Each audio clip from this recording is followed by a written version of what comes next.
Hello, my name is Denis Shedov. I'm a researcher and human rights activist from Russia. Our research project, Humans Behind Human Rights in Eastern Europe and Russia, focuses on the experience of lawyers and human rights defenders who work to support individuals in the most challenging context, particularly those who facing violence, threats, and repressions in the war-torn and politically oppressive regions. With the onset of Russia's full-scale invasion of Ukraine, the human rights abuses in the region have escalated, with Ukrainian civilians and defenders experiencing dire consequences. According to the international human rights project Frontline Defenders, at least 50 Ukrainian defenders working in humanitarian and journalistic capacities were killed by Russian forces within the first year of invasion alone. Russian human rights defenders within Russia have also faced heightened prosecution. According to the human rights media project OVD Info, as on February 2025, at least 1,473 people have been imprisoned based on politically motivated charges in Russia, including 39 lawyers and human rights defenders.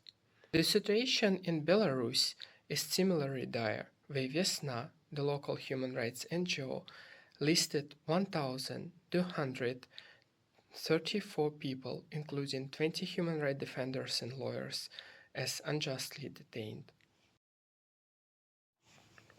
During my fieldwork on the HuRiEE project, conducted from 2023 to mid-2024, I had conversations with numerous lawyers from Russia and the wider region, many now living in forced exile.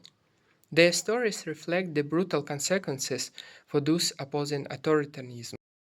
One young law student, now in exile, recounted how they had to abandon their studies in Russia due to criminal prosecution linked to their involvement in defending protesters.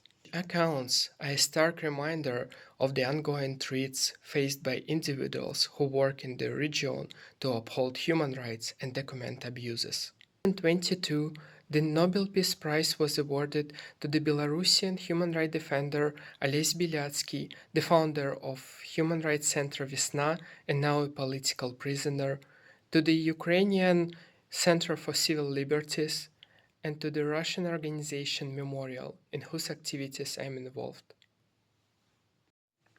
Heartened by the international recognition and against the wider geopolitical backdrop of the war in Ukraine, human rights defenders from Ukraine, Belarus, and Russia, including myself, collaborated on the Sunflower Declaration, a call to action aimed at protecting defenders working in war zones and under severe political repressions.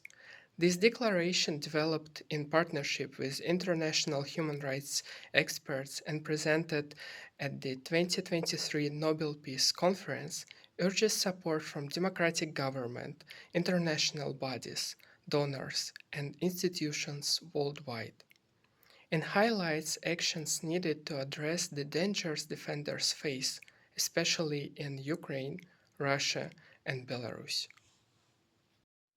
The declaration calls for the specific measures. For example, establishing rapid response visa systems for defenders at imminent risk. Accountability mechanism for perpetrators, though both existing and new international mechanisms. Support for defenders exiled by transnational repressions.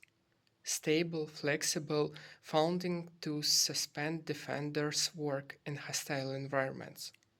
Creating shelter cities and shelter study spaces as safe havens where defenders can continue their work while processing their experience and rebuilding their strength.